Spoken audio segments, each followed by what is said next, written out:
Welcome, everybody, to 52 Living Ideas. We are going through The Design Way by Harold Nelson. Today, we are going to be talking about the splendor of design. This topic is one of my favorites, so I'm really looking forward to it. We'll start with, and anybody who has read the chapter is welcome to talk about what they got from the chapter. So go ahead and type exclamation mark or raise your hand in Zoom in order to speak about what you got from the chapter. We're going to start with Joe, followed by Maritza. Joe. Okay, so I wasn't prepared. Actually, Okay, do you want Maritza to go first? No, I can go first. It's okay. No problem. It was something that I had literally just thought of prior to the meetup. But the idea that what brings value and meaning and how that relates to one's soul is kind of important. And so I looked at this from a more philosophical perspective.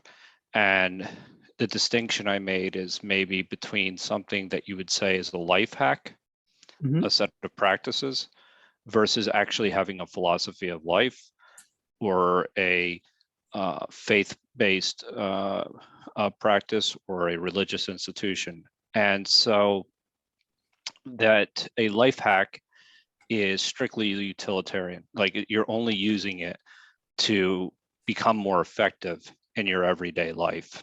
And so that your utility of it is in and of itself doesn't necessarily transform you. Doesn't reach your soul.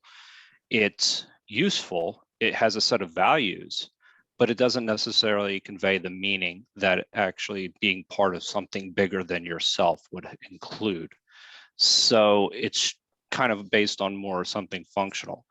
If you have a philosophy of life, or if you're part of a religious institution or a faith-based group of something along those lines, then I would say that you have a deeper meaning. You're part of something bigger than yourself. So you have a value system, but you also have meaning incorporated into that value system. And once you have meaning, it starts to bring order to chaos. So you have like these social practices that you have, but they take on a different meaning altogether. So they kind of transform you.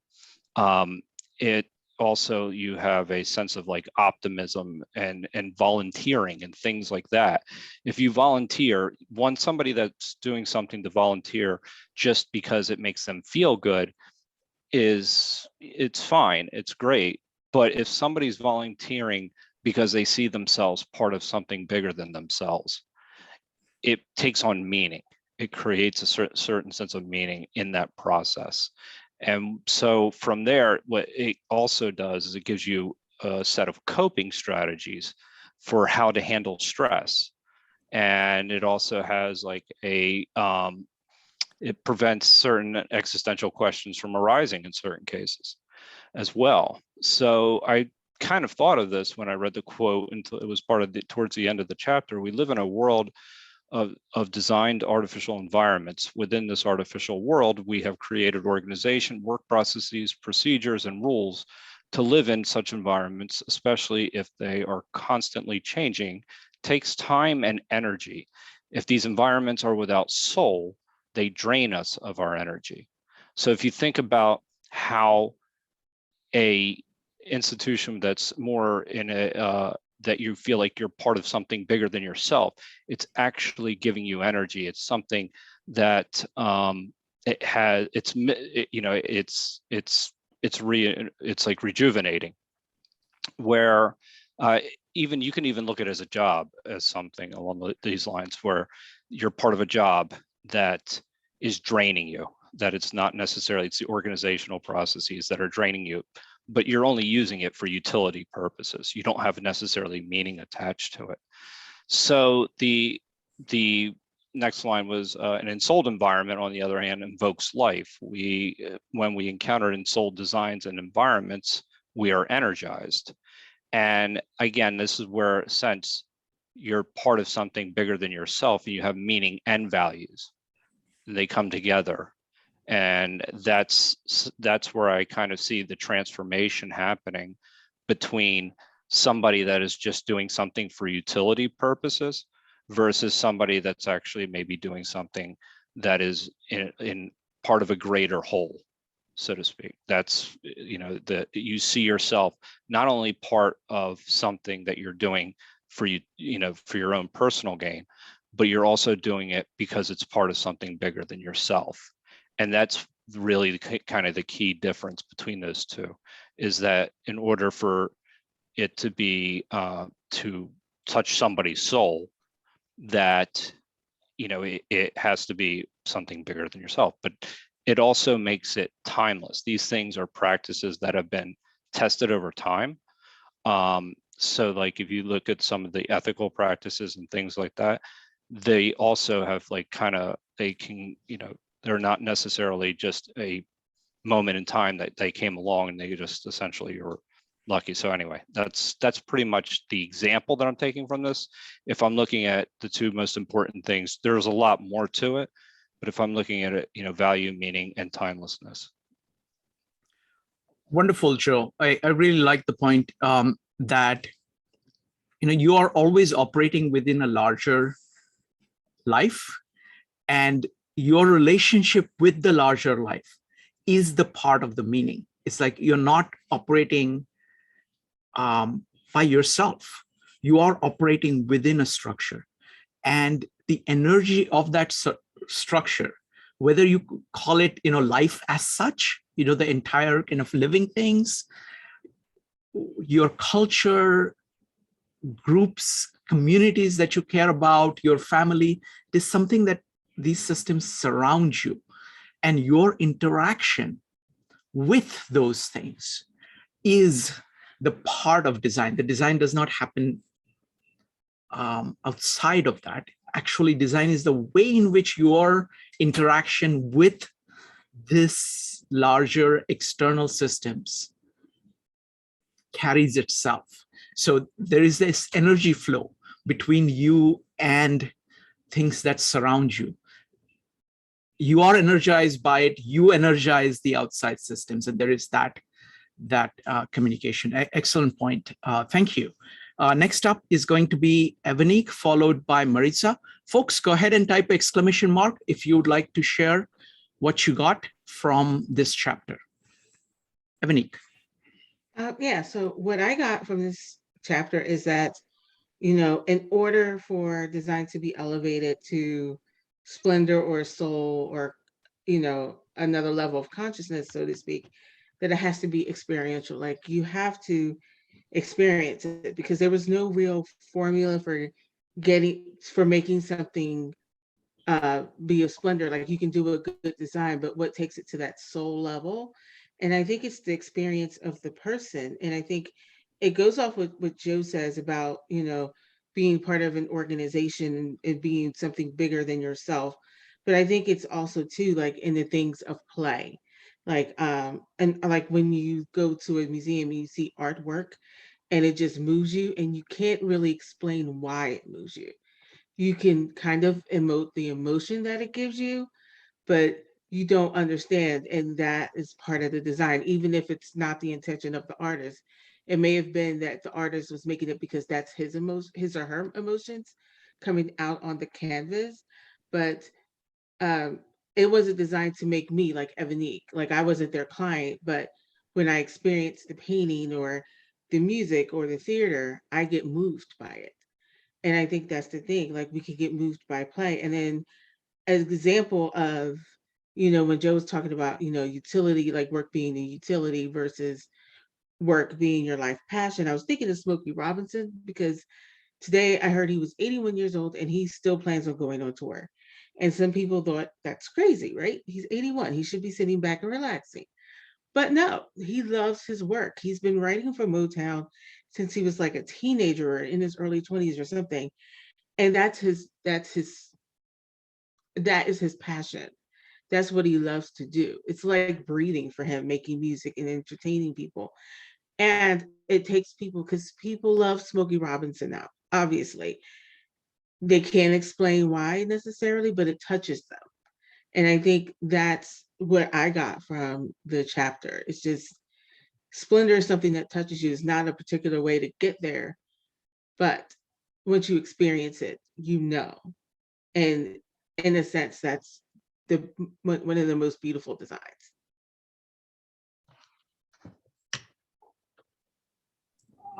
Wonderful. Thank you, Evanik. So one thing I have to say that the term ensouled design is one of my favorite terms in this book.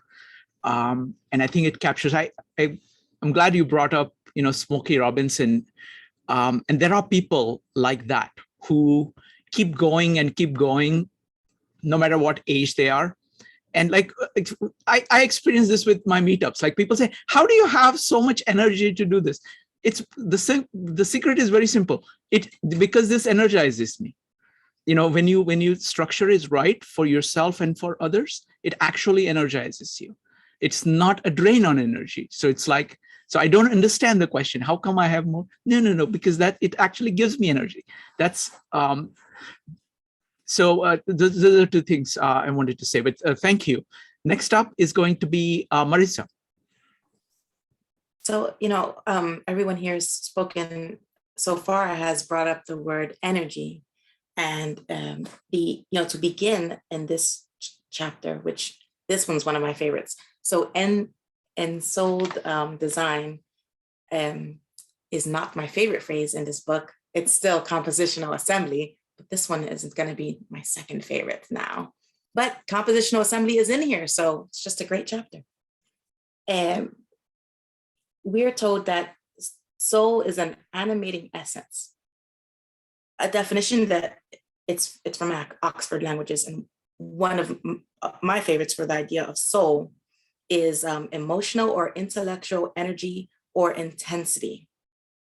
And that just works very nicely with this concept of energy we've been hearing in the previous speakers. And, so we all have a certain amount of psychic energy, and we use it as we move forward and we're seeking this meaningful path.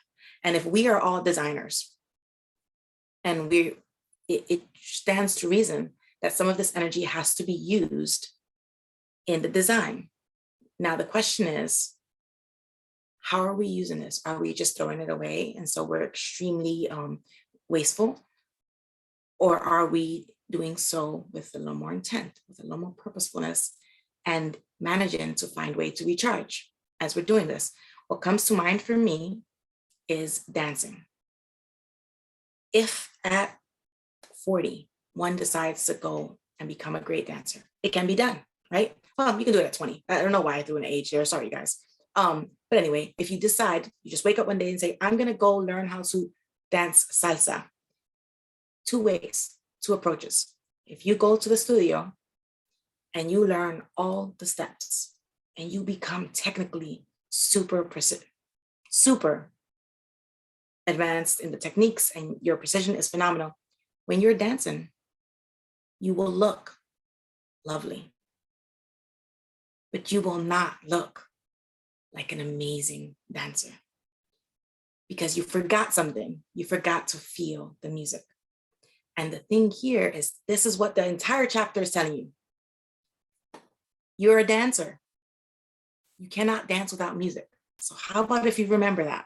And that's really the whole gist of this chapter, is that it's saying we are designers. We're designing it, and designs are, and we're also living designs. So in addition to being designers, we are the design clients of our ancestors, of our community, of whatever environments in which we find ourselves. Everything we touch touches us. If you manage somehow to have learned those dance moves without somehow becoming a different person at the end of this learning, you went wrong somewhere. You took a wrong turn. That's also a very, very sharp point made in this book. It's very softly made, but to me, I felt it as a scream. And I'm using the word felt because I really did. What we're told here is that a design has meaning when we can see how it is connected to other things that we value. And Joe did a great job of outlining for us what we mean when we say value, right? So, but the word connected here is the important part. So once, and Evnique said moved, once we see something that resonates with us. We are changed. Sometimes it's minutely. Sometimes it's massively. In one of our other sessions, Shrikant's good friend, she's an architect, she talks about her very first time seeing a painting. She turned a corner in an art museum and just like, wow. And I knew what she meant because I've had that same moment seeing different artwork myself. And I've had it seeing, different ruins or something. I mean, so it's that, and that moment, even though it might seem simple from the outside, that one is, you're just looking at a painting. The you that starts walking again after you stopped is a different you than the you that stopped, because it hit you somehow. Somehow, whatever that work of art was, reached out and stroked something inside you. And that's something you can never change. It left you changed forever. And what we're reading here today is just that. How about if we move forward with the intent that everything we design reaches inside and touches the viewer, the recipient, the receiver. And the great thing about that is that, let's extrapolate that, because we've been talking here of design, not only of buildings and projects, but designs of our lives, our people, our communities, our culture, the world. If we look at it on a grander scale and we look at it for culture, if we are walking with the idea of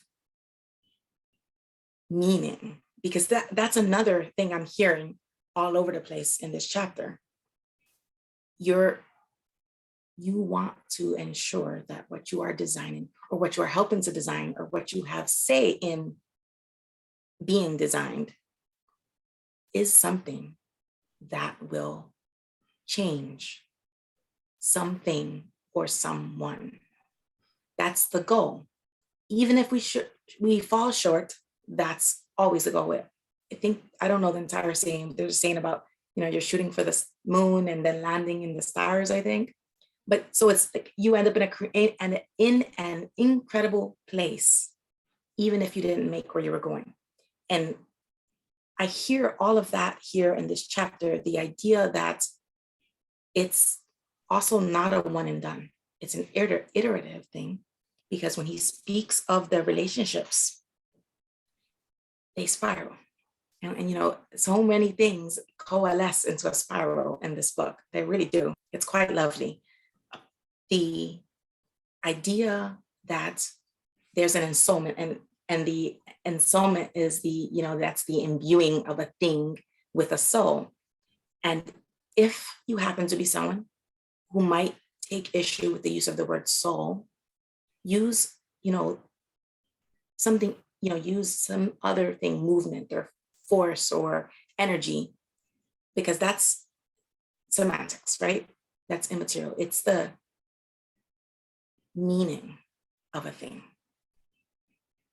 If we design without ensuring that it has meaning, the design is probably going to be lost. And so that is brought up in this concept of timeless. So in timeless, we're talking about, I'll use a silly example, the quintessential little black dress.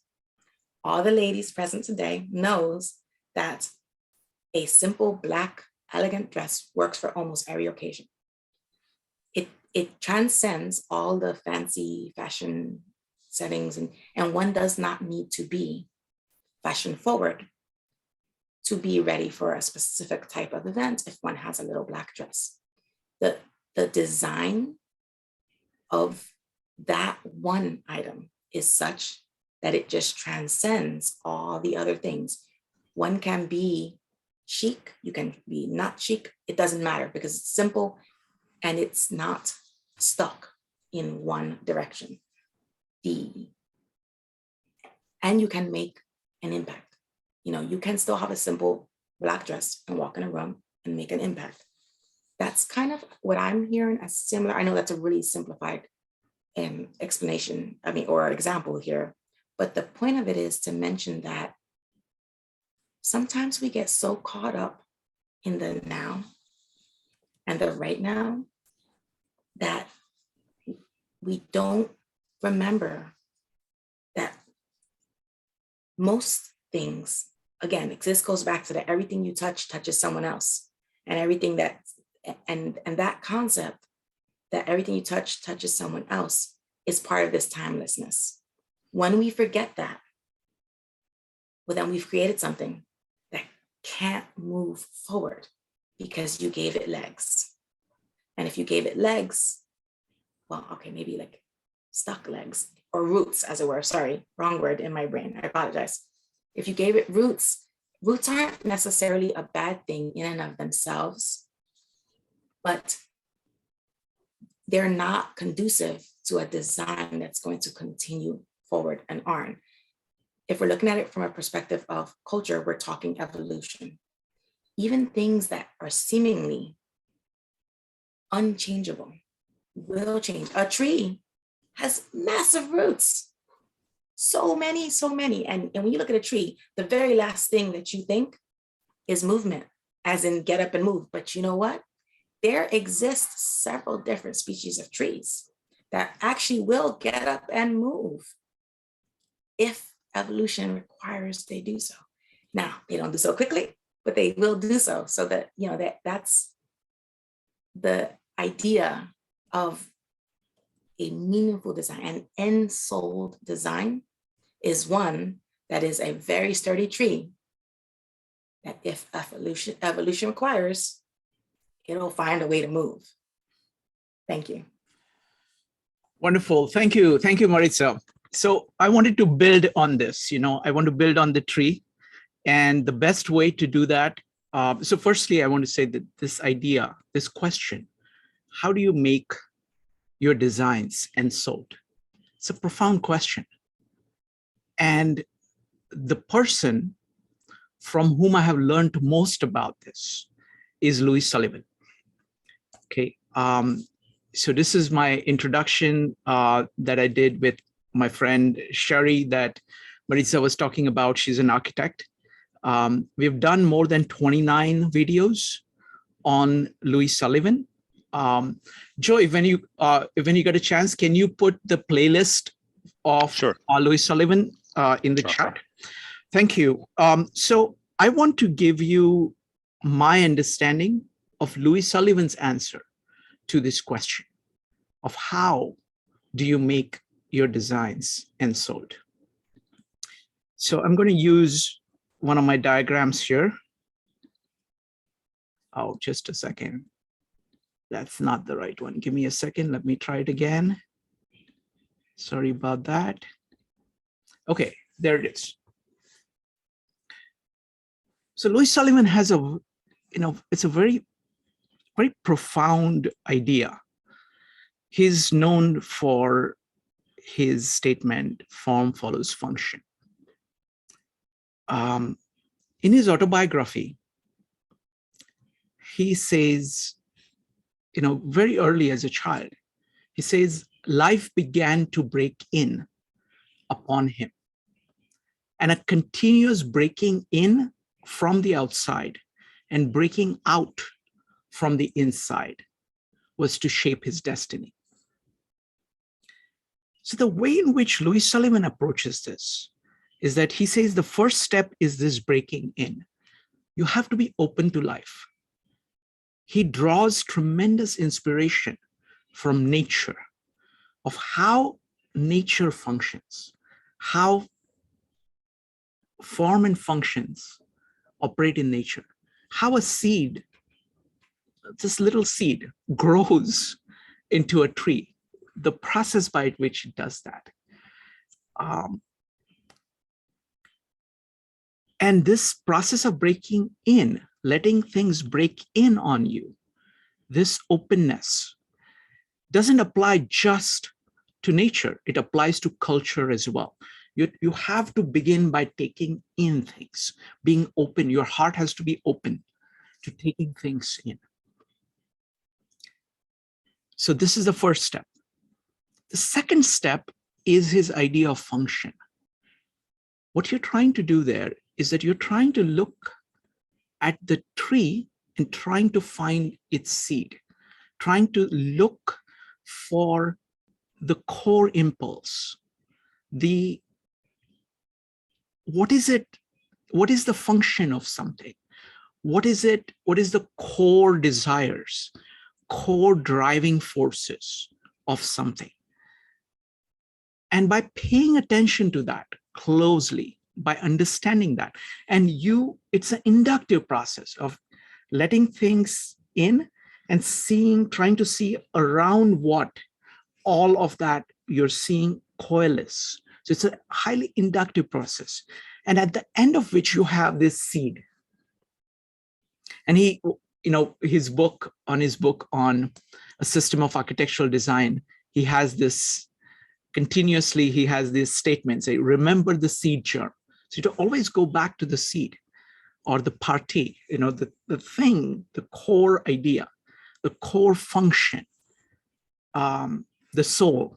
That's the soul of a thing, the function of a thing. And then his principle is that form must follow function. Let the function create its own form. So you start with the form, start with the function, and let it grow into a form naturally. That is the process of design.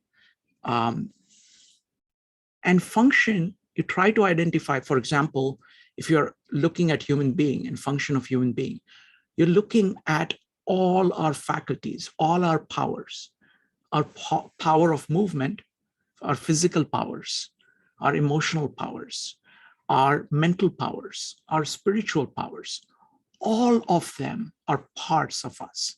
So when you're designing something for human beings, they have to speak to our physical body.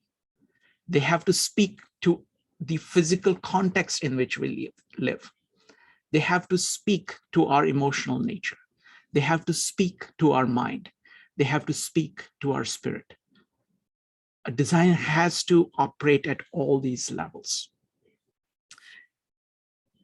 So that is the idea of creating a form that matches functions. And then the form breaks out into the word.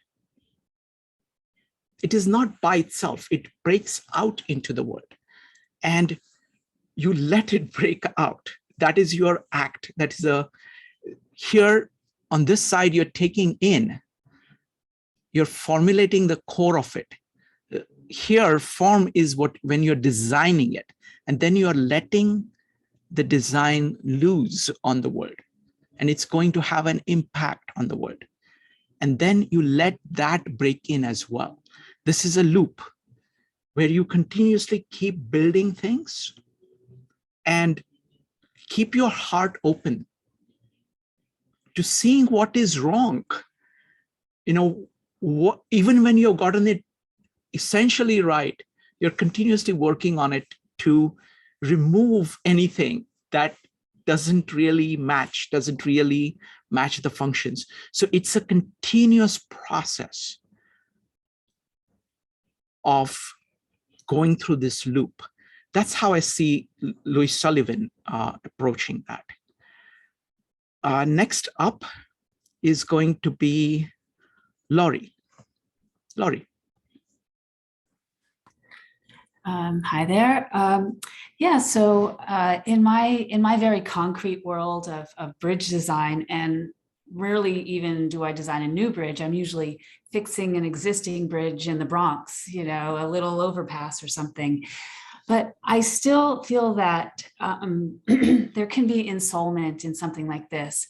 And one of the things I keep in mind is that my product really isn't a bridge. It's a set of plans to repair a bridge. And when I feel like when I really succeed in making a ensouled set of plans, it's when I'm keeping the person building it in mind. They're really the only person that's going to dig in so much that they can even judge, whether the plans are good or not. So I think about that, and I really strive for that. I also think about, people maybe 20 years from now that are going to look at my plans and maybe have to fix the bridge again or figure out, how to take it down or something. And hoping that, and keeping to, trying to improve over the course of my career, that my plans are going to hold up and they're going to be useful and helpful to people, And another thing I want to talk about too is, when we used to do the hand drafting, it was just so beautiful. Sometimes I would just like have the drawings on my desk and just revel in them, but we don't have that anymore. But you can still have beauty. It's just going to be different. We have, things were more simpler. It's more complicated now. We have the computer aided drafting. It's not as beautiful, but one could still strive for ensoulment even with that. So that's. Thank you, Laurie. The point about the hand, I think, is very profound. I find this to be true in drawing. I find this to be true in writing. Like, for example, Leonardo used to say, if you want to learn to see, draw. Because that feedback loop between our senses, our brain, hand, so this hand, brain, eye loop is the thing that really shapes not only our grasp, but also our design at the same time. So it is all it's a loop. So that's a profound point. Thank you. Next up is going to be Laura. Folks, if you'd like to comment about this chapter, go ahead and type exclamation mark. Laura.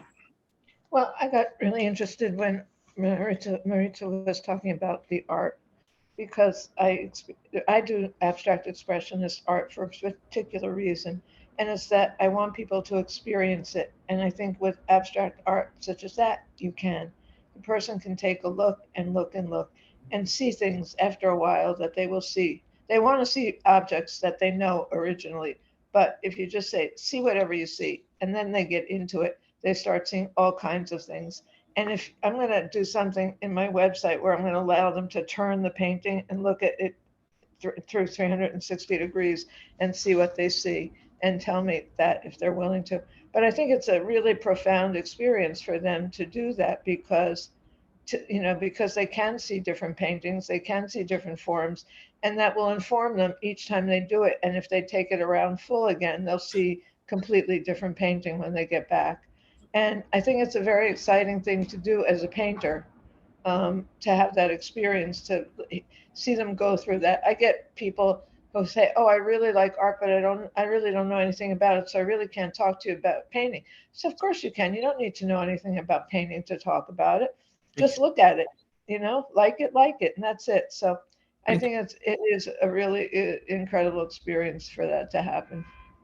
Thank you, Laura. Next up is going to be Robert. Robert, go ahead.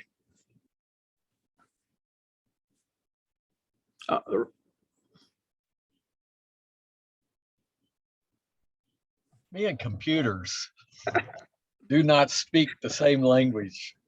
I wanted to make an addition to what you were saying about Sullivan and his 4 items there, and that is a follow-up that Frank Lloyd Wright came up with, which was to say that form and function are one, ingratiating the whole system in that remark, but they're still on the same track, because after all, Lou was his teacher. But there were some things that came up to me while we were talking, or while there was talking there. One thing is, we haven't talked too much about splendor, but the splendor of design is when it comes very close to approaching the ideal. So that takes you into the whole design process, of course, to getting to the ideal, the outcome. The outcome doesn't necessarily have to be anything splendiferous. It can just be a thing, a piece, or whatever. But the thing has no soul in and of itself. It's what the thing transmits to you. And I think, as Maritza said, resonates with your soul, that creates that that tie and that special relationship that approaches coming to the ideal, which of course we all know will never fully reach. Wonderful. Thank you. Thank you. I like the word splendiferous. It's like you are also prolific in creation of words. Thank you. Thank you, Robert. Next up is going to be Becky. Becky, go ahead. So I really liked what Maritza and Robert had said with like that you really feel it, and Ebony said the same thing.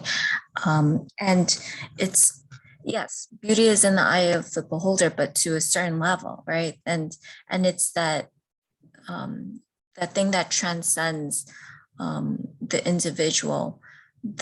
And I really liked how Harold had written it. And it's referencing to something that's eternal. And I think that part of the soul is like that is that yearning to leave behind something. And what is it? And for us that don't have this this belief in something more like an afterlife or anything, then this life is all we have. And so it's almost like something that's compelling you to leave behind a legacy. You're embedding who you are into your creations, everything that you touch or give. And I felt a lot of that when I was earlier in my life. But Joe had mentioned like that having that purpose outside of who you are. And when I came to my faith, I experienced that. And now I view it as that ensoulment process, as not so much of let me embed myself into everything that I do, but now I see as I am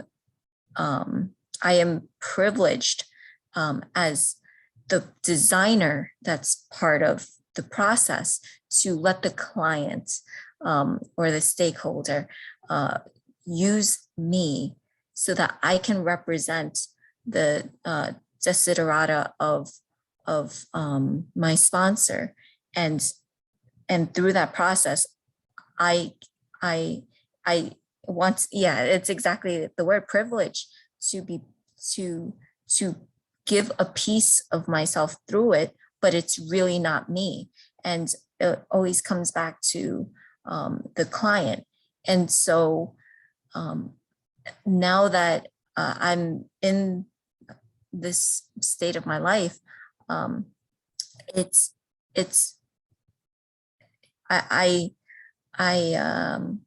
guess there's that appreciation of something that's greater.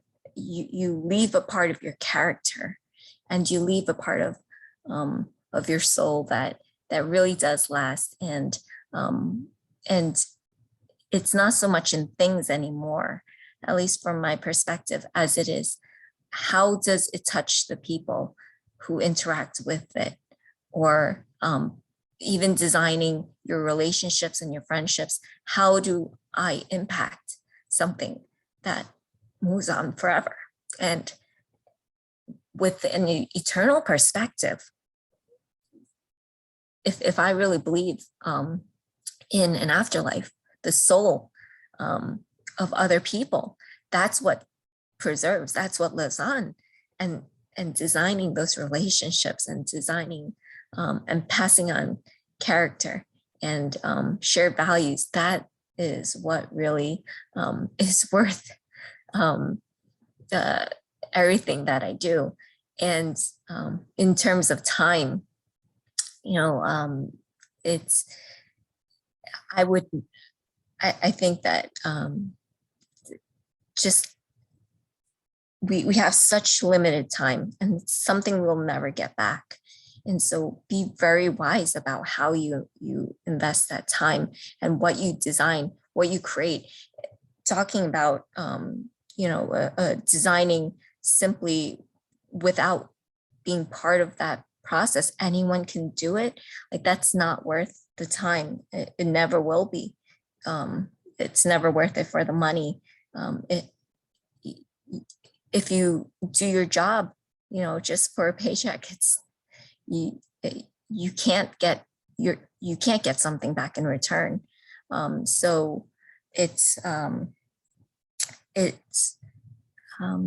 there's one more point I wanted to make was about the recipient, the user's experience and interaction with your design. And if that that recipient has to be in the right place to receive it, otherwise the design falls flat. And it was written so well in describing it, because with my work, we've invested into companies that have been before its time. And it's because because the society did not have the right technology to support it and make it affordable, it fails. But if it were to be 5 years from now, it would succeed. And we see that all the time. And so same thing when we design something, I like to think of the saying of don't throw pearls before swine, because you can put your heart and your soul into something, but if there's a disconnect with the end user, it'll never be fully appreciated. Thank you. Thank you, Becky. Becky, I want to follow up on two of the themes that you put forth. One was what Joe had said earlier, and what you said about the role of religions and systems of belief in all of this. And second one is that the real impact that you have is actually in the lives of people, that you make lives of people different. I want to bring both of them together by talking about these three books that we've been looking at: Tao Te Ching, Gospel of John, and Bhagavad Gita. And when you look at their words as design, so let me again share my screen here. So it's the word, right? I mean, imagine the words of Tao Te Ching. Imagine the words of Gospel of John. Imagine the words of Bhagavad Gita.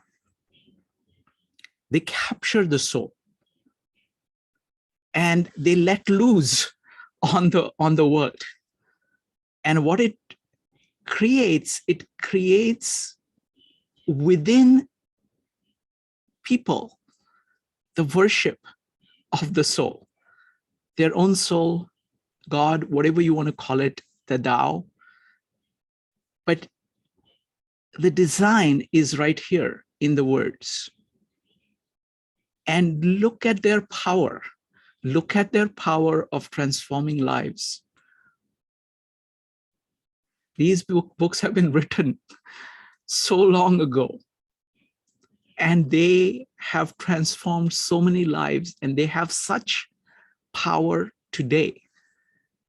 I see them as exhibit A for what a good design, what an ensouled design can and should do. Next up is Charlie, followed by Ambika and then Jen. Charlie. I wasn't going to talk until I heard Becky talk, and because this whole question of soul is for me is very deep, and it's very hard for me to talk about it. But Becky put it in such a wonderful way that I really felt that I wanted to say something a little bit similar along those lines, in that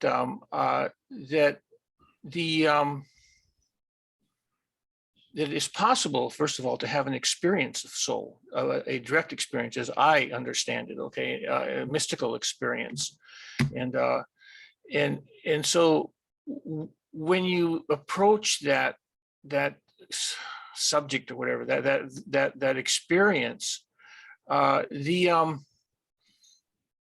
question of because you're talking about shoot, what's the word again for the whole chapter? The splendor, yes, the splendor of design. Like for instance, in Hinduism, they have this idea of Sat Chit Ananda, and you have the Sat is the suchness, and the Chit is the consciousness, and Ananda is joy, and so these things all come together in the soul, and also in Hinduism they have this idea of Atman equals Brahman, and so that this coming out, so to speak, from underneath or from behind the veils, or from beyond samsara, or something like that. That way of experiencing what it means to be ensouled, I think it's ineffable. It's something you really can't talk about, but you can experience it, if you're fortunate enough to have a mystical experience. But it transforms the whole notion of interestingly enough, just recently, along the lines of Hinduism, I've been reading about Kali and Shiva, and it's very interesting because in a way, Kali is seen as the destroyer, but actually she's also the mother god. And she's also, in many people in Hinduism, believe that see her as the ultimate reality.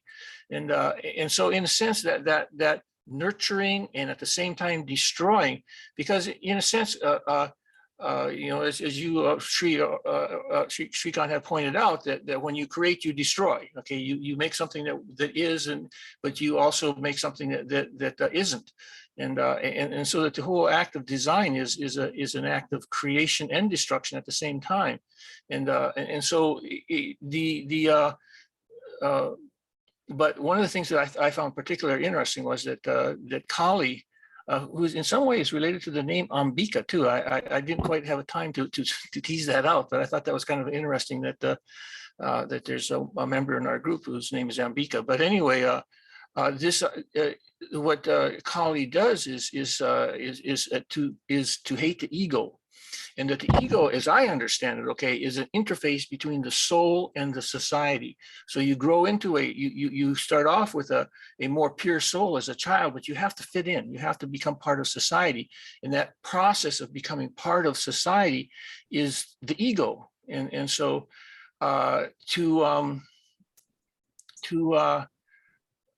really be ensouled, it seems to me, is this struggle between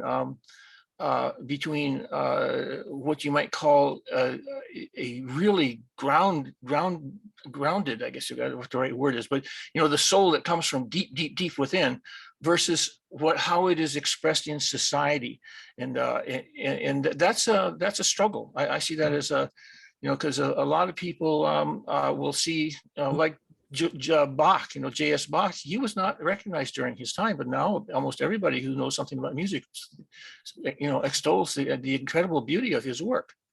So it's it's this struggle between what I think of as a more genuine soul, authentic soul, versus the soul, the ego that has to somehow manifest how that all works itself out. But anyway, Thank you, Charlie. I want to just follow up on one of the themes of kind of creation and destruction, because what happens is that even when forms are created, again, using Sullivan's terminology, even when forms are created that actually were created by the functions, functions keep changing. The world keeps changing.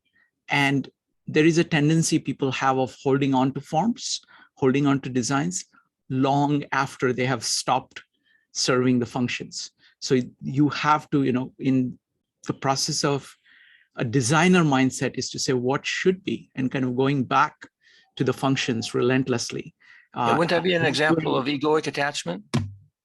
Ego would be one way of looking at it, but it is ego's habits, inertia. So there is things at the physical level, there are things at the emotional level, things at the subconscious level, things at the idea level. At all these levels, there are forms, and which were once created by functions. So it's sometimes the functions that created them in the first place are screwed up because they were trying to do exactly opposite of what they were claiming to do. But so there is a process of kind of cleaning up of the forms in order to create new. Next up is going to be Ambika, followed by Jeng. Ambika, your name has been called. I know. So I'm feeling really stirred listening to everyone. We are in this process today. Forms are changing. What we want to do is changing. The why, the what, the how, everything is changing. And it's not just individual, it's cosmic, it's global, it's cosmic, it's local, it's everything. So what is local is cosmic too. And what I wanted to say earlier changed because of what came in between. And, when I was thinking of Kali, and when Charlie mentioned Kali, I went and got my Kali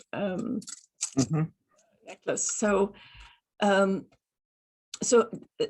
Kali is actually connected to Krishna. Kali and Krishna are one in some way. But I want to go back to the trees for a moment, because I have a very special connection with trees, and particularly the living bridges of Meghalaya. Have you seen them? Okay. Oh, then I have to tell you, Meghalaya is a northeastern Indian state, way up high, and Meghalaya means home of the clouds because it's really high up. And I spent just a day driving there in 2016. Mom and I had gone to Assam for a ceremony, and I'd always wanted to see these trees. So these trees grow very long roots. And in those days up there, nobody was building concrete messes. They would weave the roots over the river. And they're called the living bridges of Meghalaya. And I can send you a video. I keep saving these things. And then we have in one video, this man teaching his niece how to weave the roots. Some of those always happen naturally. So Mom and I are walking with some people who've taken us there, and we'd gone there actually for to commemorate something my father had created, and he wasn't there anymore. So then we are walking down from the parking lot to the river, and there are these two very tall trees. They call me. This is not by the river. So I said, "You guys go. The tree's calling me." So I go to the tree, and I look up, I'm like, here I am. And some beings of light said, "Okay, we're going to send this light down to you. There's a blessing for you." And I stood there and I sent it to all my friends, everybody I was connected to.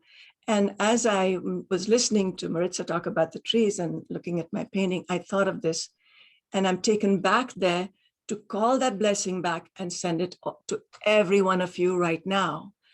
And it was the most amazing experience because they were just pouring light on me.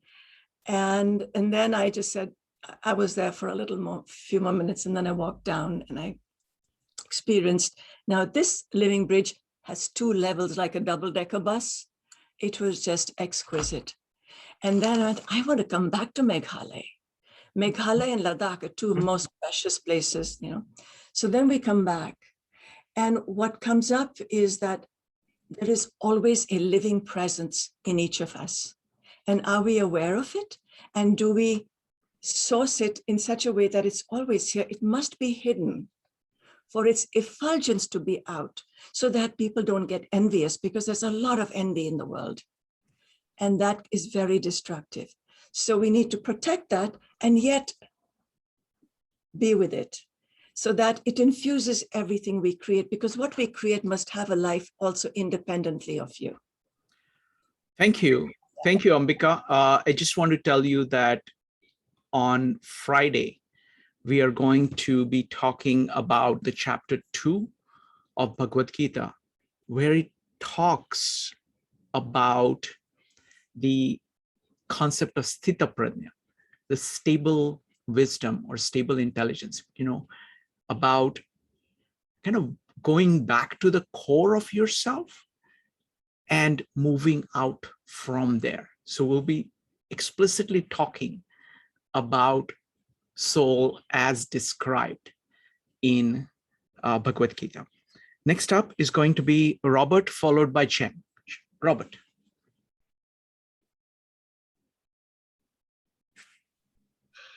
Oh, I just wanted to quickly amend what I said before about things not having souls, but outcomes of design do have souls, or at least have the energy of a soul that they can convey to you. And Ambika's story is indicative of what I mean. I was actually thinking of this before, but you set the example there to correct me on the outcomes of design do have souls. I'll leave it at that. Wonderful. Thank you. Thank you, Robert. Next up is going to be Cheng. Cheng, go ahead. Okay. Yes. Let me share the screen.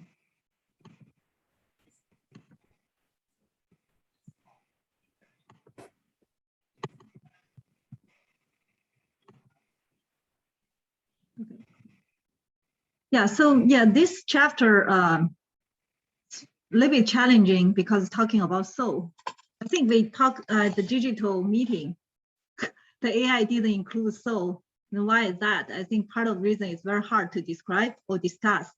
As Charlie mentioned, I think it's very ambitious for this book to talk about soul, which is make it possible for us to talk about it in depth. Interesting, I actually was crashed on time, so I tried to use my iPad. And I found I can do sketch on this, which gave the presentation a little bit soul, I think. So they mentioned the design. We design artifact in the concrete and abstract and the natural world, create this whole environment around us. That's our reality. Some of the reality we love, some we endure, some we hate, some we never noticed, which is quite interesting about how we live in this world with different kind of consciousness. And they mentioned design should be the conveyor of soul. What is soul is the essential quality of holistic architectonic design. It has beauty, integrity, usefulness, and it have meaning and value. And itself, the life is touched and this environment. They change all these things with the soul. So the design try to create something immanent with soul that's not bound by time, place, and material. So I put some image here is time, place, and this is a place in Italy with material that's actually encompassed sometimes this soulless soul, a place with soul. And design with soul, how do we distinguish the good design from superficial design? I think this is a very good question, because as a designer, I actually ask myself every day, I was like, what really make a good design? I think it's never really clear to me. Even after working for over 20 years, started a master's degree, I don't think I really understand it. So I actually keep asking myself and the people around me, and nobody seems to explain it. So I'm very glad we were actually explore this more in this book. So the shallower design, which is superficial, stylish, or fashionable, is inferior and meaningless. And maybe it's not fair to Frank Gehry. I use Frank Gehry's picture, which I think is more about stylish, superficial, flamboyant.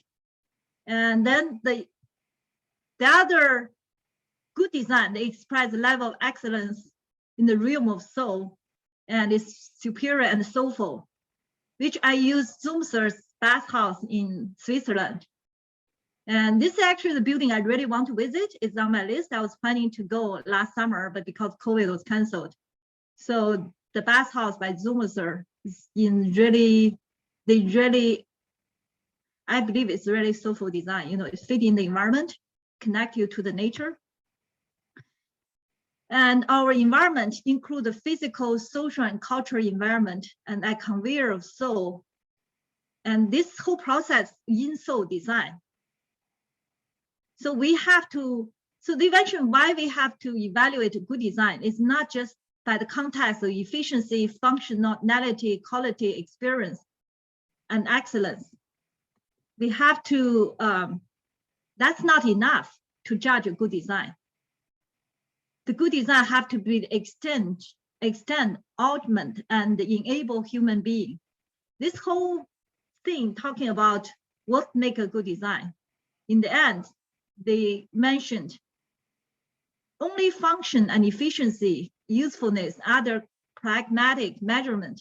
It doesn't capture our relationship to design.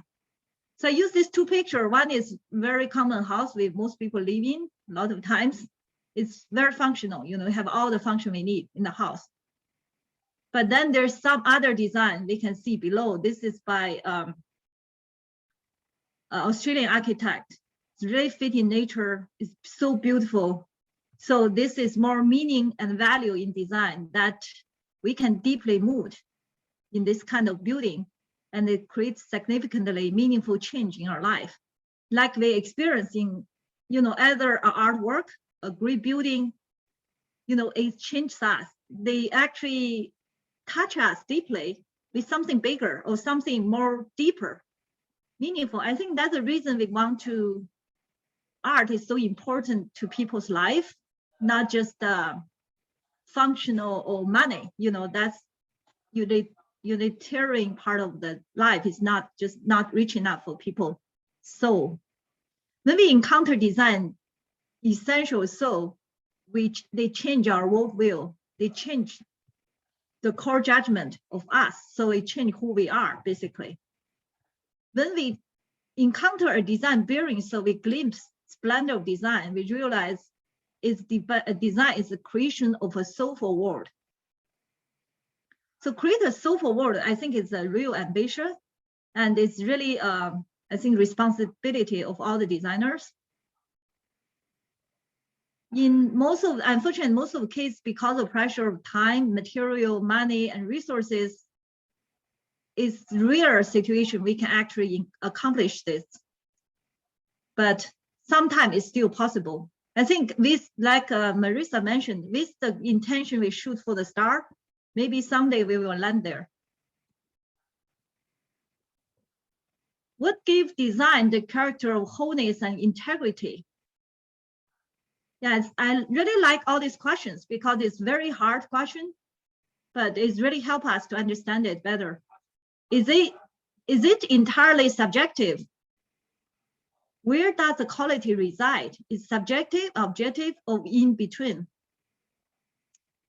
It's very complicated when we have the client who usually have a different value and preference as than our designer, so it makes it even more harder or complicated. So the exam of ensoulment began with concept of value and meaning. So the value actually is decided by quality of design. There's an intrinsic value and how this value related to a larger context, which is meaning. So how different components are interrelated, how they fit in the overall theme and purpose. So we can only appreciate, like I think like Joe and other people mentioned, you know, we can appreciate value better in the context, in the meaning, You know, it's just like there's a perfect design, you know, something is so beautiful, but they still have to have fit in a bigger context, have some meaning to it. Then we can appreciate even better. Just like this person is, yeah, I think this, I don't know, actually the meaning, we just have this need of meaning for some reason. I actually don't quite understand why, but I do know we do need it. That's why it's go back to religion sometimes, many times. Intrinsic value is captured in an integrated, unified, and emerging whole, organic unity. So it's talking a lot about this relationship between the part and the whole, and how this create this soulful design or meaning. So I actually after read all this, actually have this conclusion. My own way, I think, is actually go back, everything point back to nature. I think because nature, where we come from, have all these things, the parts, the organic, the whole, the unity. I think maybe the creation process is how we try to recreate nature. So as a designer, as a creator, basically, we create things. We try to mimic God or whoever. We create this thing that fit in the environment we are born to, which is nature. I believe, personally, I believe that's how we create in soul of design, is by create something that fit in nature and be part of nature. So intrinsic value, not enough to evaluating what's good or bad design. We also need to be useful and relevant, which is meaning. Design has meaning when connect to other things we value. So that's create this diagram everybody saw. So the meaning, the value, and other, when they connect to other things we value, then they create the meaning. Instrument, a design with strong independence between value and meaning as a conveyor of soul. Soul means intrinsic value plus relational meaning, which create the integrity, wholeness, reach, depth, this depth and complexity. But they also mentioned all this are not enough to assure presence of soul. You also have to fit into a specific situation, the right place, the right time. I think Becky also mentioned, you know, even a design of some project, if in the wrong time, it won't work. So we have to resonate with its context, have this holistic compositional assembly. So I use sprinkler rise, falling water as example. You know, this is it's fitting perfectly with the environment, with all this cantilever over the waterfall, and also the inside too. You know, every part contribute to the whole, and every part work together so well. So this is perfect example to show this in soulful design. A compositional assembly about detail and relations, connection and system, wholeness and integrity that evokes soul. So this is a perfect example. Every detail in the system contribute to its overall composition. The composition transcends the detail. So detail, just like we mentioned about symphony, you know, every instrument put together, then create something bigger than each instrument add together. 1 + 1 more than 2, for example. Architectonic design is a design evoke a sense of unity, integrity, holistic composition, hold together in oneness with purpose and intention. I believe this is how nature works. That's why we craving this kind of sense of feeling. That's why we have this soulful experience when we create something like that. Instrument is timeless. So it's quite interesting. They mentioned about you have to fit in the time, fit in the space, but then it also have to be timeless, so which seems to be contradict. But actually, it's quite interesting. I think I learned this before a professor mentioned, you know, in the architecture professor, what is unique and also the most universal. So that's actually resolve the conflict. So the most unique personal experience, sometimes the most universal to human experience in general. So what, like a lot of design, which is very, what do you call the local design, could also, because it's connect to nature so well, to the local culture so well, everybody in the world can understand it even better. Same as movies. When you watch a movie, which is most personal story usually can touch you much deeper because it shows something deeper in human nature that we all share. That's, I think, is part of the soulness, you know, because the timeless and how it's related to time and place, but also how it's become timeless. I think that explains it. A design is how this time is possible is expression of soul in design with value and meaning in a specific location. Timeless design not only resonate with particular situation, but also enduring and more constant and eternal. I use these two most timeless architecture to show this. This is a Greek temple and this Taj Mahal is one of two of my favorite buildings, even though I haven't seen them yet, but I will. It's on my list. So we experience this kind of timeless in religion, in cultural heritage, and in nature. Personally, I think nature is the most important part. Timeless design, so it has value, meaning, is related to things in our society, very stable over time, which is sustainable. So the sustainable society needs design timeless. So the design have to be timeless. I also need to meet the present needs. So that's what the design need to meet, both seems conflict needs. The timeless design value that unchanging, common, and eternal, which is common humanity. Then the temporal design, they need to serve the immediate pressing needs of our current need, is react and adapt to the moment. I think that explains how human exists. We have to enjoy the moment and also need to plan for the future. Serve people now and far into the future is something worth striving for. This is kind of the goal for the designer. In-soul design is a complex combination of knowledge, skill, and circumstance and luck.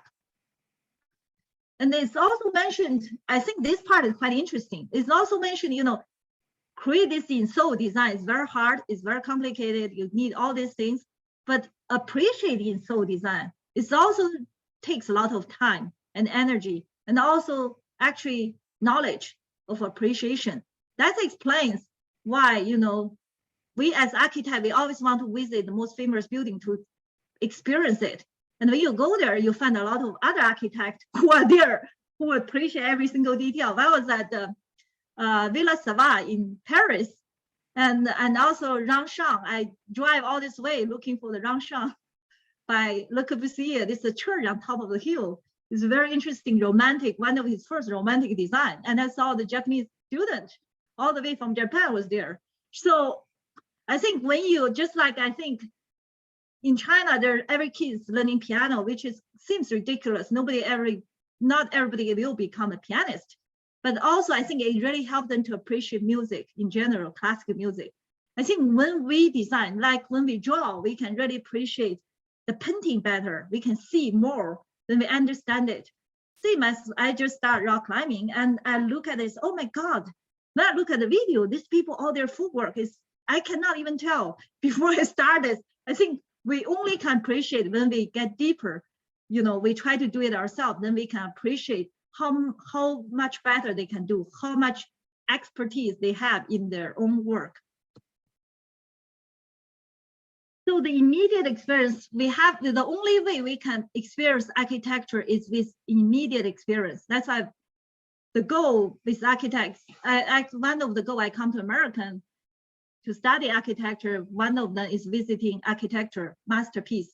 The only way you can understand, unfortunately, we only see them on magazines and pictures. That's why some of the building people appreciate because they see the pictures, but the real good building can appreciate is in person. I use this example. This is by Zumser, who also designed the bathhouse. It's a Switzerland architect.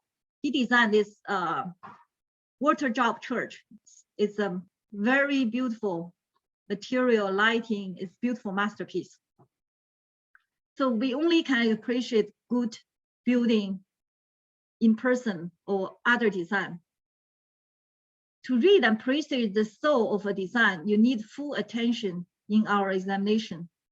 Good design, carefulness and concern for both details and overall composition, order and organization. it takes time and effort. So it takes, we can see, as this building is so beautiful, you can see architect have to put his soul in this design to create this beauty. Otherwise, it's impossible. But they also need similar devotion from beholder and user. So they mentioned quite interesting, the reason when we create a beautiful design or artifact, then people can really care for it. They will care for it and help it to make it last longer. So I think it's kind of interesting points I never thought of before. I'm also mentioned we live in this artifact world. We are not living in nature anymore. So when we create this world, some of the environment we create will drain our energy when the environment don't have soul. But when the in-soul environment will evoke life, give us more energy. This reminds me of feng shui. That's why in Chinese design, they talk so much about feng shui. And I was wondering about why some building gave us energy, some people building don't. Actually, still go back to nature, because some building help us to connect to nature, like Tado Ando's building. They also use light. That's very important, that design factor. You will never think, when we leave a house, we don't think about how the light come into the house, how this move in the house. And that's actually important design factor in his design. So it's not just like Dao De Jing we learned, the space is not about the wall. Space is about the things enclosed by the wall. The space is about the light. I think I actually personally believe the space that give us energy because they connect to nature. Nature will give us energy. When a building aligned with nature, it will give us energy. Creation of in-soul design also infuse life, enhance energy into a designer asset to the client, which I totally agree. I love design. Every time I design, sometimes I design, I feel it's better than watching a movie. So when I finish design on the plan, I can't wait to design. I finish design to midnight. It just gives me so much joy and energy. I think part of that is like any other creativity work. When we create something, we feel like a god. We gave life to something. Somehow these things also gave us energy. It gave us life too. It's such a great experience. So in the summary, in-soul process required energy, time, and careful attention. So it's more than surface appearance of design. In-soulment is about wholeness, architectonic composition, as well as the value, meaning, careful attention to detail, and the whole relationship. It points back to nature. I use this picture about how beautiful nature is, and the in-soul design evoke energy and life. I believe in-soul design is how we design something that can fit perfectly back into nature, can bring nature to our life, and can help us live in nature comfortably. Understand design as a process of ensoulment. Be aware of every design process, every composition contribute to a larger design, contribute the wholeness or diminish it. So the challenge is our design create more life, splendor, or lifelessness. That's a challenge for the designer. That's all. Thank you. Wonderful, Jing. Thank you very much. And I really like your point about nature and about life as being the intermediate terms. Maritza and Ambika, when they were talking about trees, they were talking about that. And Louis Sullivan's work is definitely founded on that idea that you really need to take in nature. And more specifically, I find the concept of life is the intermediate thing. Life is living. So it actually makes the energy flow a certain way in a self-sustaining, self-generating way.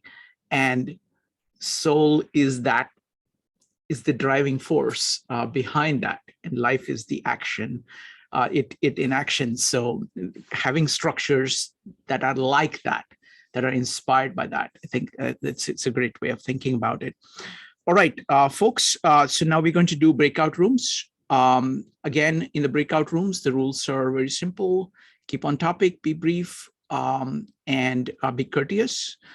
And we will come back with the best question that you would like to raise, and then we'll have a lightning round of question. starting the breakout rooms now. Back, folks. Welcome back. All right. It's time for Q&A.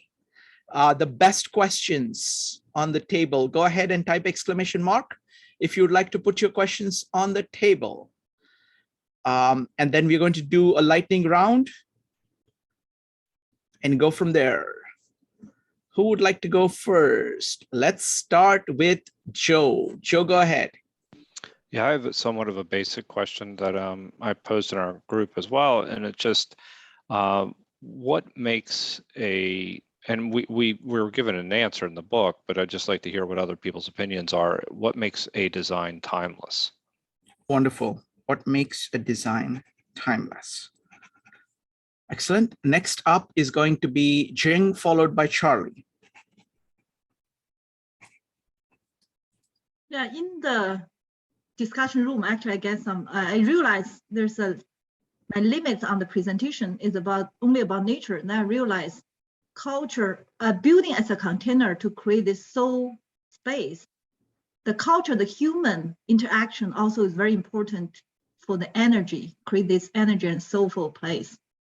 I think the psychology, the human nature, the culture, all this also part of this outside the nature. Wonderful. I would love to discuss that. What role, in addition to nature, what role culture plays in design. Okay, next up is going to be Charlie. Charlie, what's your question? Yeah, the quality of a relationship could be referred to as a manifestation of the soul of those participating in a relationship, and that the question is how deep. First of all, with the assumption that a person cannot have a deeper relationship with another person than they have with themselves. Assuming if that's true, then in the design process of ensoulment, that the most that the whole design process can hope to achieve is the depth of soul or depth of relationship that some of the people have with themselves. In other words, how much does a person manifest their own soul in their life is a function of being able to manifest an ensoulment in their design. I'm sure there's a short way to say that. Wonderful. So what that's a great question. I will phrase it without assumptions. I'll phrase it as let me think here. So how do you manifest the depth of your soul in your design, and how do kind of the deep interactions between souls be manifested through design, something like that. So basically you have multiple souls and you have design, and how do you do it on individual basis as well as between people. All right, next up, does anybody else have questions? Maritza, go ahead. I want to piggyback off of Charlie's question, because this is a question I always have. Similar, how do we honor the individual as fiercely as we honor the community, the culture?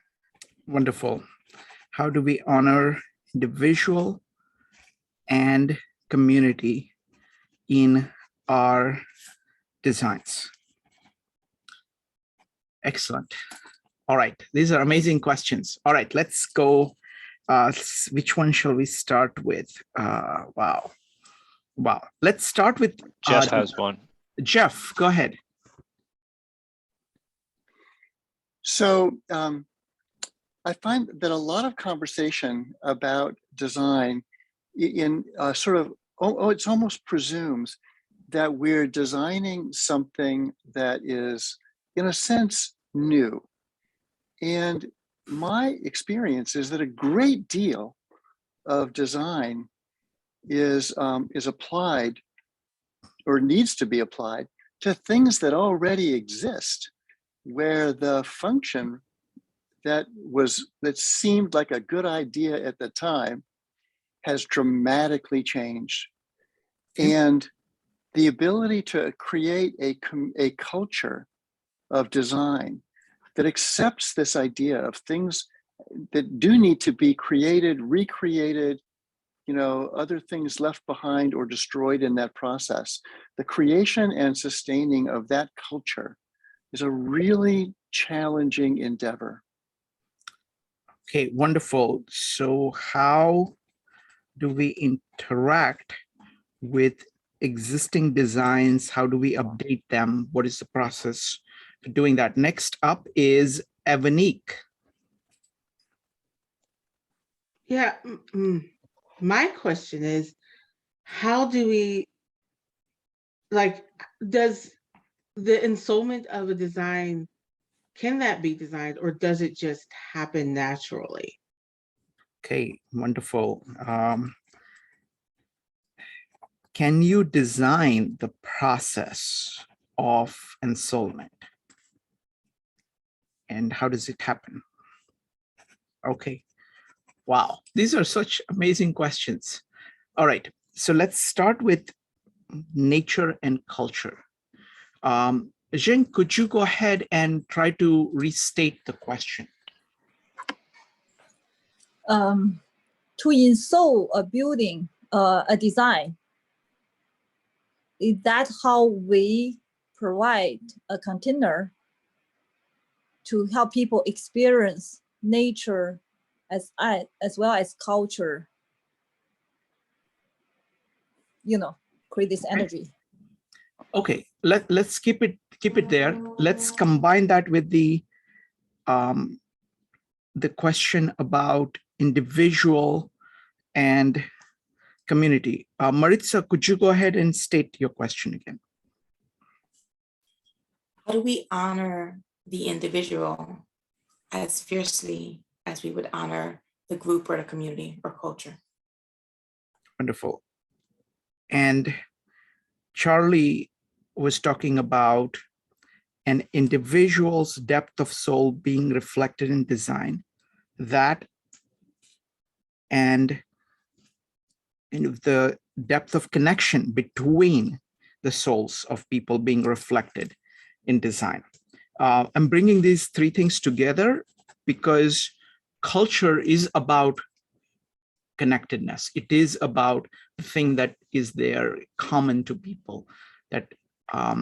So I'm going to open it up for comments now on any of these. So focus on, you can talk either about culture. How does design work in culture? How does it work in this dance between individuals and communities? Or you can talk about the depth of connection between people captured in design. Any of these themes. Go ahead and type exclamation mark. And we'll go from there. So it's going to be Maritza, Evanique, and Robert. Maritza. I think it's all interwoven. So the path towards getting this depth and this connection lies within the individual, but only an individual who is moving forward and seeking to include the community. Because as we improve ourselves, as we work on ourselves and we make sure that we're on the path we wish to be upon, that's going to impact everyone we touch, everyone we see. And, in the more people who see individuals moving forward in a certain manner, the more people who are going to start moving forward in a certain manner, and like moves towards like. And as such, you're going to find that connection and the growth. And it's going to be, the communities tend to elevate each other as the individuals are interacting with each other. At least that's the way I see it. So I see it as a very natural progression where the depth is going to continue to go. If it's a spiral, it's going to get wider and wider, because as the individual grows, each individual has more capacity to carry things and to share. So that if we go back to, we spoke about psychic energy, the psychic energy of the collective allows for greater and greater depth. That's the way I view it. Wonderful. Thank you. Thank you, Marisa. Next up is Evanique, Robert, Jing, Joe, and Charlie. Evanique. Yeah, I agree with everything Marissa said. I think it's interwoven, definitely. I think as an individual, we carry certain people with us. We carry our ancestors with us. We carry our family experiences, our friends. And we also carry our neighborhoods and where we were raised. So that all gets integrated into a design, because if we're bringing ourselves to the design, by the very nature, we are also bringing our communities and our neighborhoods and everything else to the design. And I think in our ancestry to the design too. So we're bringing it all together. And I think integrating it. I think the key, though, is to kind of let that happen as best as you can. Now, depending on what you're designing, that has something to do with it. But you could do like Louis Sullivan, form follows function. You could follow that pathway of thinking by bringing yourself to it, but making sure it's doing what the design is supposed to do. If it's art, it's supposed to emote emotion, it's supposed to express the individual artist. But if you're doing something like building a bridge, even Louis Sullivan put himself into those designs and yet made them practical for the time period and made them function. And there's things that you can design, and that's why his architecture enthralls people to this day. That's why people are interested to this day. So I think you have to let it come out in you, and then that's how you interweave it with individuals and communities. Wow. Wonderful. Thank you. Thank you, Evanique. Next up is Robert, followed by Jing. Robert. I'm going to try to be quick. I've got to go. But the ensoulment is enhanced by a design culture, a design community. And let's not forget that designing is about service to the other and desiderata. And desiderata exists in a community if it's sought after and found as a part of the design process.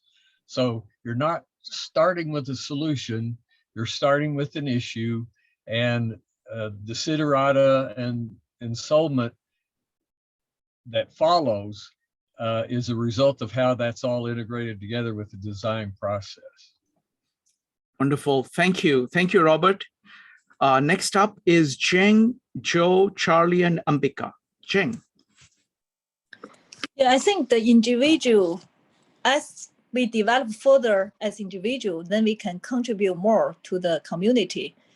It reminds me about office design. At Microsoft, they used to have all the small offices. Now they're like, they want to create more space for people to interact, spontaneous, create all this interaction. Then they start doing all this open office. Then there's no private office anymore. So then they found out it's not working anymore. So now they're like, they create some small space for people to think for themselves. Also, the deep work also mentioned, when you're constant in this space, it's not very good for creativity, deep thinking. So now they're like the combination, like we talk about enclosed space and open space. I think we need time to think and read, to develop ourselves. We also need space like here to talk with others, to community.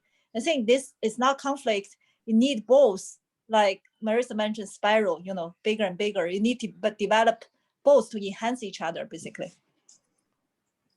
Wonderful. Thank you. Thank you, Jing. Next up is Joe, followed by Charlie. Joe.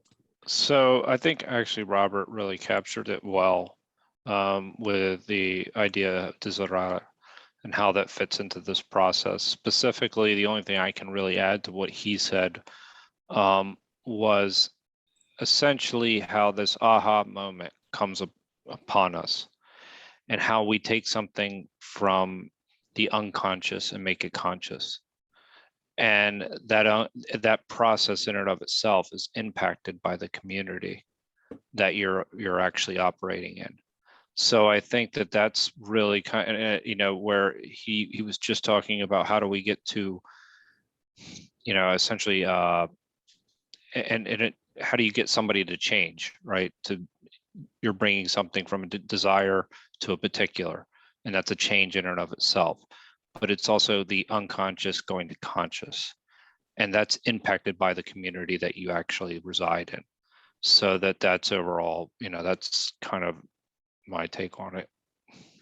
Wonderful. Thank you. Thank you, Joe. Next up is Charlie, followed by Ambika. Charlie.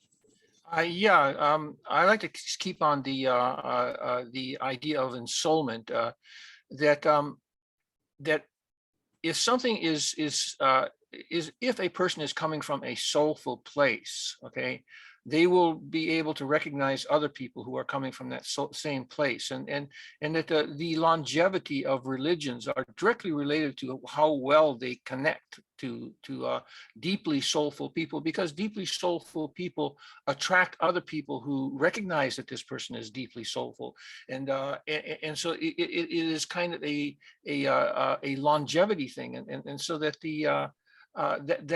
that tradition, so to speak, like in Taoism, Tao Te Ching, they talk about the sage, okay, and that this idea of soulfulness is actually a real thing. It's not something that's kind of like a meaningless word. It actually comes from a real place, and so when you're talking about, for me, okay, my understanding, when you're talking about soulful design, it really has to be grounded in this sense of this ancient sense of soulfulness that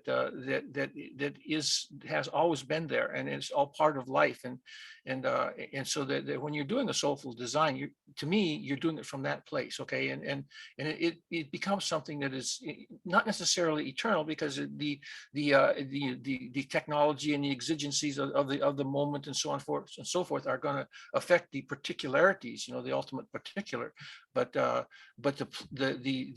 driving soulfulness of the design is going to be much more stable, okay, and so that the question of what it means to be a soulful design is not something that is a question of popularity. Thank you, Charlie. Next up is Ambika. Okay, a couple of things were coming to mind. One is when we talk of soulful, I know some people have talked particularly about a religious place or a spiritual place. That to me, I don't think the whole community is involved in its creation, but those who are in charge of certain capacities that they wish to promulgate, and or if you look at ancient churches, they're very high ceilings and certain designs, which when you walk in, and especially when you go to some of these places, cathedrals in Europe, it's an amazing experience. But apart from religious structures, what makes a place soulful is that which gives rise to certain capacities and feelings in you that take you out of yourself, where you find something else about you. And then this whole thing about design, when I opened the book a few times to read, and I was distracted with other things. But when I did start, what came to mind, Shrikant, was 52 living ideas. How did this design evolve for you? And I see your intentions every time, when we get together. Some things are okay, some not. And I've learned to see where those are coming from. And I'm just new here. But how did this evolve for you? What was your vision? How did it take off? Where is it going? How is this community contributing to its next step? Because it's another spiritual place, the way the things you're connecting with, all the links, the missing links. Thank you, Ambika. So on this topic about individual and community, I want to say a few things. I mean, at one level, at a metaphysical level, there is something common to all of us. You can call it the soul. Like the Indian approach to it would be to say that all of us have, a spark of divine in us, part of divine in us. Bible will say each person has a soul. And, in a secular form, you can say that a person has, initiative, something like the free will, whatever you want to call it, but there is something that is there in each of us, which is the same at the core. On the top of that, culture develops a layer of common values, common things that we care about. They could be at the level of, for example, at a biological level of family, the mother-child relationships, relationships between families and friends, which are very, very old. In addition to that, there would be other cultural values that hold us together. You have that commonality that is there, which is a foundation on which there are differences. So I think there is kind of metaphysical commonness, that the divine spark in each of us, and that provides this yes and. Simply acknowledging that that is there in other people is the that is the foundation of proper human interaction, because with it comes profound respect for each other, regardless of the differences. With that, so that's a metaphysical. On that, there is a cultural commonality, values that we hold in common, that we regard as essential. And on that, there is differences. And once you have established a significant commonality, then actually those differences are seen as some things that you could trade on. You can learn from each other on. So I see that, kind of, there is a metaphysical commonality, there is a cultural kind of value commonality, there is commonality of ideas, knowledge that we hold, there's common knowledge that we hold. All of that provides us with a foundation. And individuals do well when they acknowledge that in other people, because you have so much to gain from other people, but you have to acknowledge it that yourself.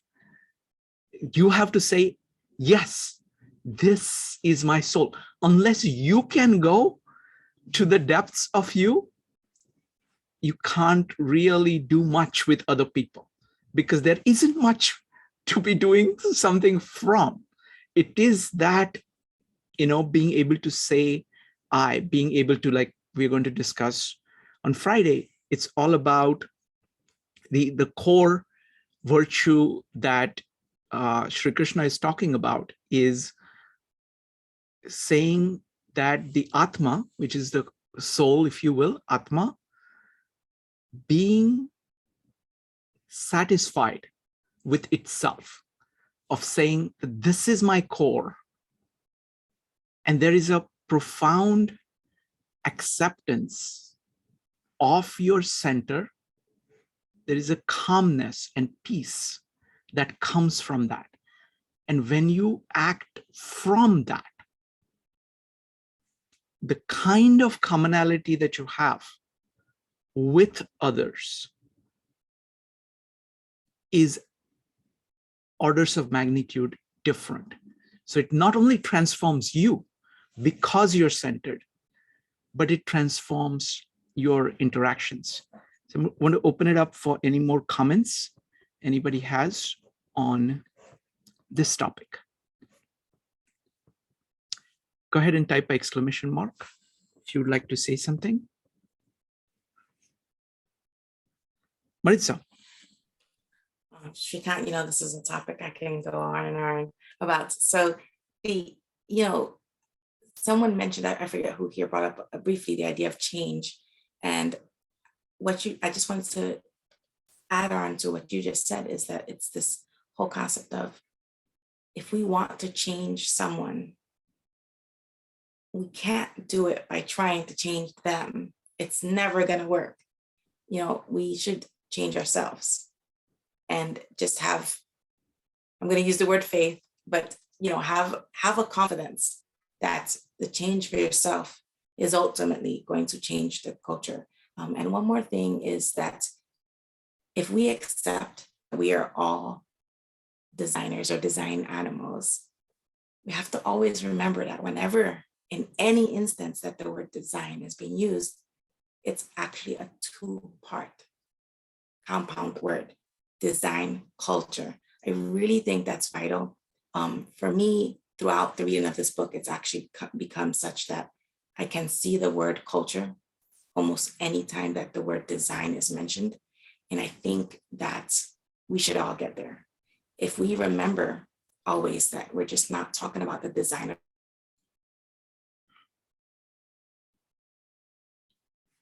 Wonderful. I think, Maritza, you're having an audio issue. Okay. I want to talk a little bit about this 52 living ideas, because this is explicitly the idea behind 52 living ideas, the idea that we are a learning community, that this is about joint exploration of the world. So it goes in two steps. One saying that I am exploring the world on my own, regardless of anything else. This is something that comes from the core of me. The second is the acknowledgement that the other person is doing the same thing. And then saying that we have things to learn from each other because of that. That's the foundation. The design is the rules. There are the 4 rules. Each is designed for this. It so happened that I just came up with this in my first meetup itself 5 years ago. And I've not had to really change them. I've formulated them, basically reduced the number. It had been always 4 rules. I've formulated it more crisply as I went along, but it was pretty much in the same format. The first one is raise your hand when you want to speak. That is to say that there is tremendous respect for each other. We're not going to interrupt each other. Let people talk. Rule number 2, keep on topic. So what you can talk about and what you can't talk about is simply keep on topic. Because the reason for that is that the only way to have, we are incredible people here. We're incredible people with wide variety of interest.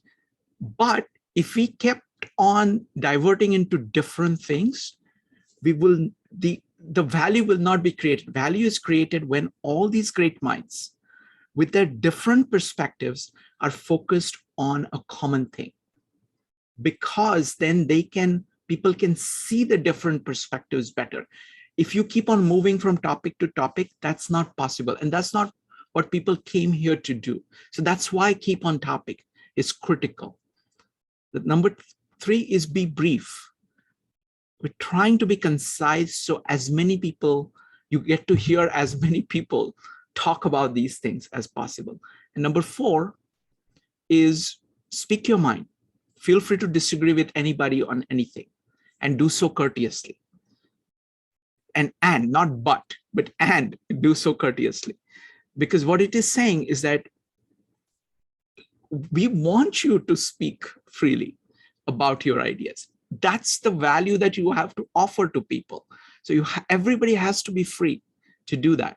At the same time, courtesy means that you have basic respect for the minds of other people. That's it. And so that's the design. Joe. And again, what I'm doing, it's the same point that Maritza is making. This is the way in which individuals can prosper and the community can prosper. And I think we have shown it in spades that, because the level of conversation that happens here, in regardless of the subject, is just so incredible. And partly it is the people, it is the people, like people who value that come here and keep coming back. And they get tremendous value as a result of doing that. Joe. No, and I think that the number one thing is obviously our values are all aligned, right? We're here to learn. But the thing about the rules that you've set up, they're, the forms in order to ensure we have structure and get the most out of the meetups, but they're also flexible.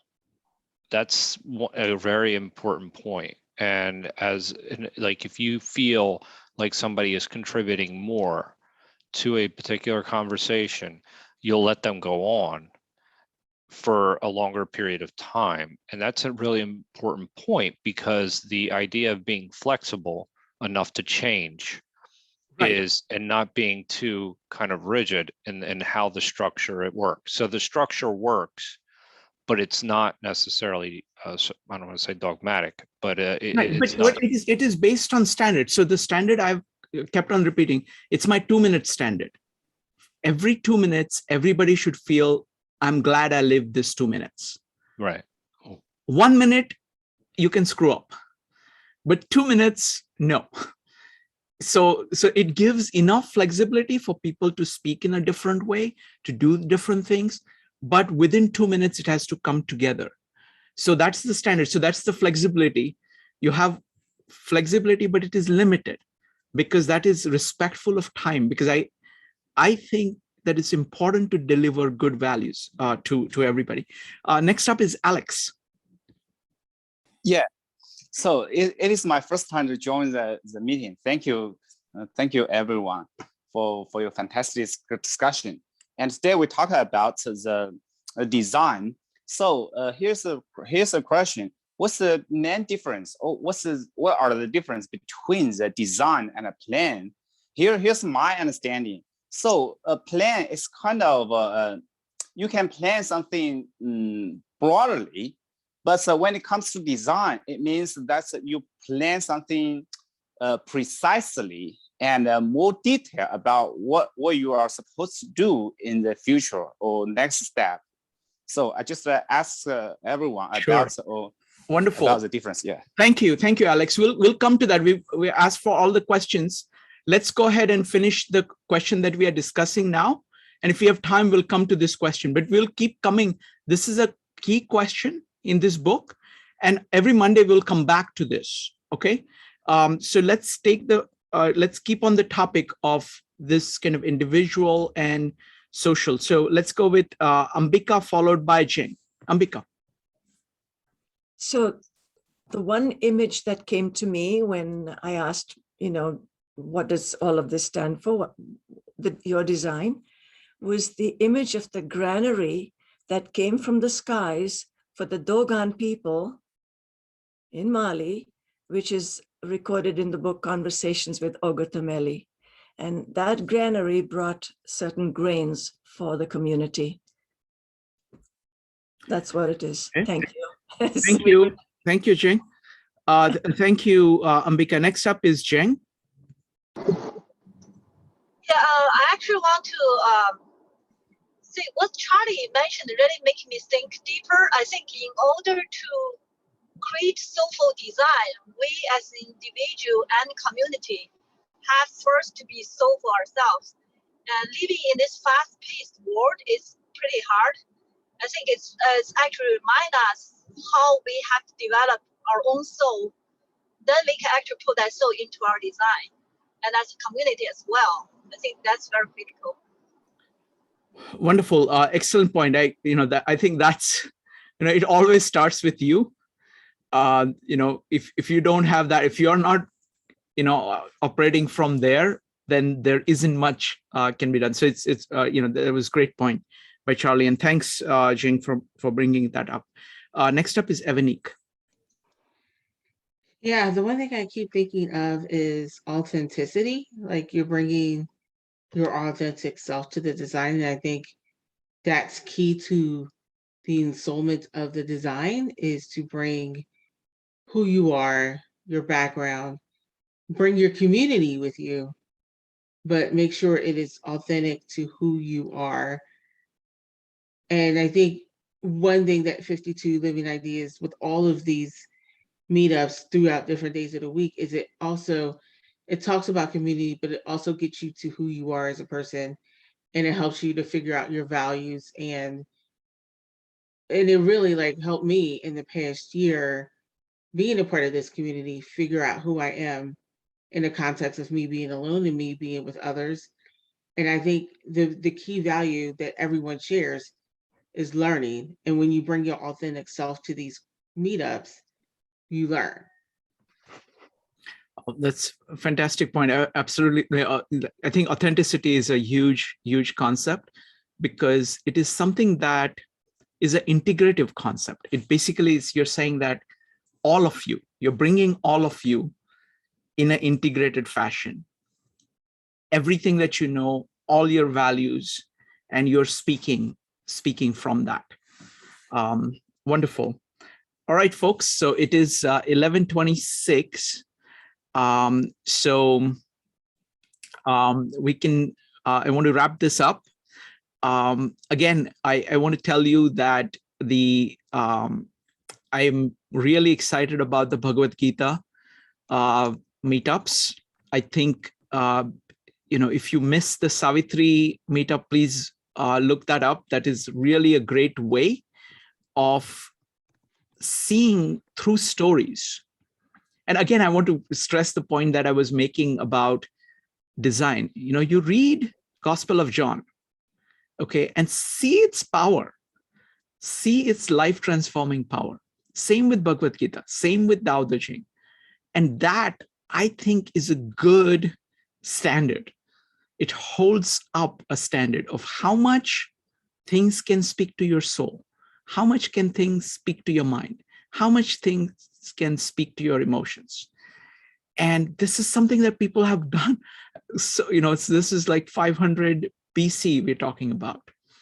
And I think in some ways, in the modern world, with the progress, we have been satisfied with things which give us good gains, but doesn't carry everything with it.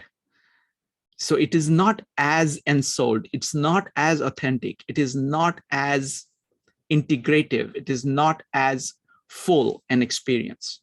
So I'm really, I'm not a religious person, but still what I'm seeing is that in this scribal mode, where people are fully engaged with the text, with each other in conversation, what they have managed to produce is something stunning. And I think that should serve as for me, it is serving as a new standard of how much your words can. I feel ashamed. I'd say, I'm babbling. I have no capacity of actually speaking as compared to these folks. So it's always wonderful to be able to kind of say, oh, you know what? There is so much more to be learned. So on that note, thank you very much, everybody. See you soon. Good night.